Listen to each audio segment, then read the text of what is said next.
So nabaddeko ne Riche Zion ndawe nabagambi nti Sabadanda leo ina akayimba akapya same image gundi ava kumpeleza teaser ye ya balokole disco Ram budget. Yes, around budget. So we believe it is coming out anytime. But that's launching Friday.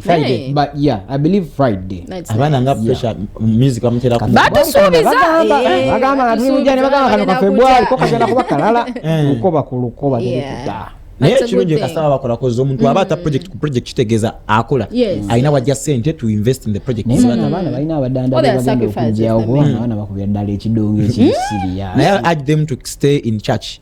Endongo yo mujjaji kuba kati musigale nga munonya mukama ako kali crucial musigale nga munonya mukama musigale mu church ojja kuba engoma enduru zifuuke enduru mu myaka ebiri benga tokyasomanga tokyasaba buli Sunday ng'okubagi ati Sabadanda agamba atakuba ye yafuukira ddala aposo so Sabadanda ono ndowooza ne wapanga opakinzimu owino ng'avuga emmotoka jamu ne mukwata ajja kusawa nsende abirwamu akuba engoma abantu agambe ninze nina engoma erike Kampala yewe wafuna opportunity I think ndowooza ne bwagendako mu kabuyonjo music amuleka abominga wabweru semo image soko tulage Sabadanda leo kwa buli gwasaga amagamba nakubye ngoma kitufu dala ngoma yoweri soko omuntu we bana Uganda bamwewulireko.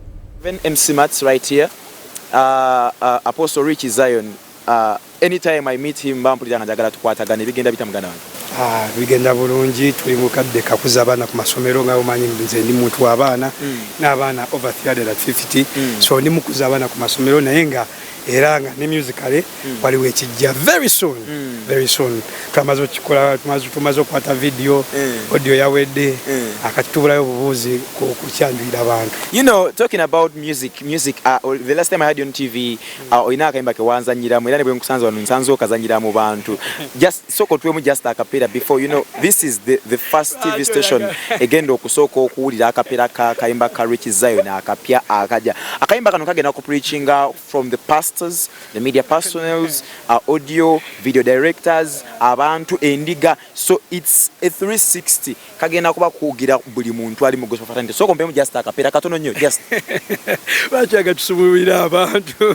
Yeah man, tuli mu kifananyi, semu image. Tewali nsonga wati tulerengana. Tuli mu kifananyi, semu image. This year, a full girl's image byatandika mpola mu Garden of Eden.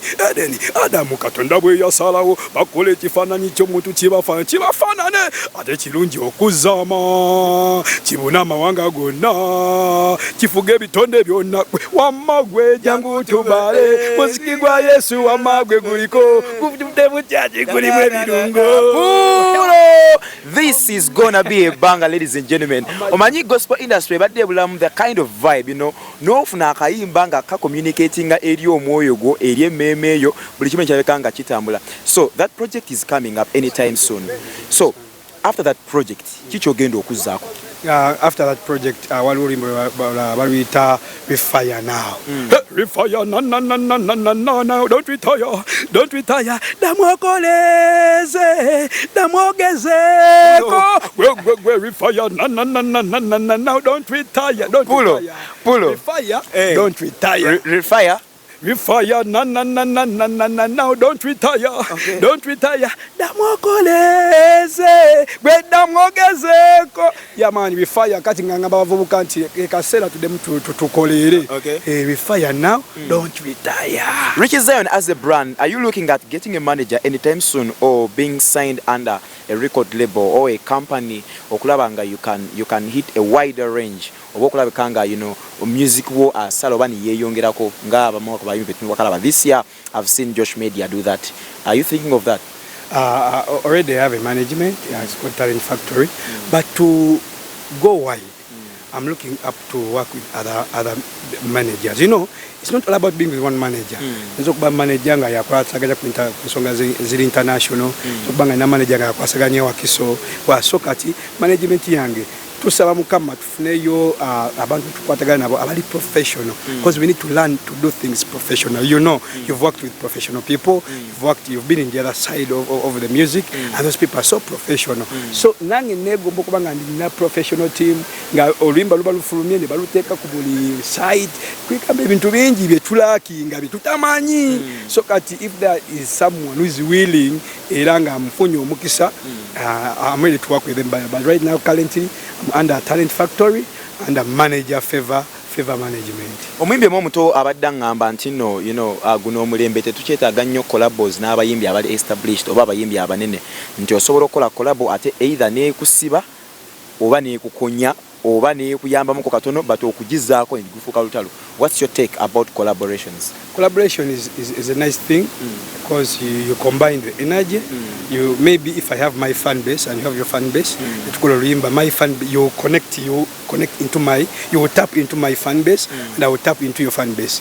But wokola no mimbi omunene olimba ne ruhitinga nnyo obuzibu obwawo nti kikyogera okuzaako so ino okwetegeka naye ffe nga baweereza Katonda ekyo tetufina kyeraliikirira kiyinza okuba kati nze olimbo lwantwala e Germany abasinga no tebalumanyi bali baluyita Elishadai ama naye nyimba ku story yange abasajja ne balulaba ne balutunuulira ne balulaba ne balwetegereza era mpasha 18 Germany, Netherlands ne Turkey so kati ffe abayimbi ba Katonda tetulina tunuulira nnyo kukakasa tulina kutunuulira nnyo kiki kyetuleeta ye Mukama ya communicatinze ki kyetulina okuwa abantu kubanga olimbo olwo ekigambo kyolwogeddeko ne izisamu kyalwogerako olugambye nti no we know we have been missing that vibe with message which communicates with people with vibe ti olimbo lula lulimu amakulu mangi naye nga ate lulimu ate nga luli dance bunga lwa vibe izisamu kyangambye nti now we are in this song.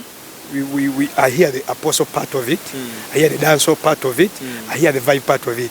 Inti sina gwenchigambye negwo osobola okiwulira nti fete tuli nnyo kakasa tuliwo okukola ekyo abantu kibagenda okukola ki benefiting. So omuyimbi wa gospel muto ekito kitya oba ofunye omukisa n'oyimba n'omuliro omunene yimba nekyonozaako Mukama wabanga yakikuwadde kijja yamba abo ekirina okuyamba.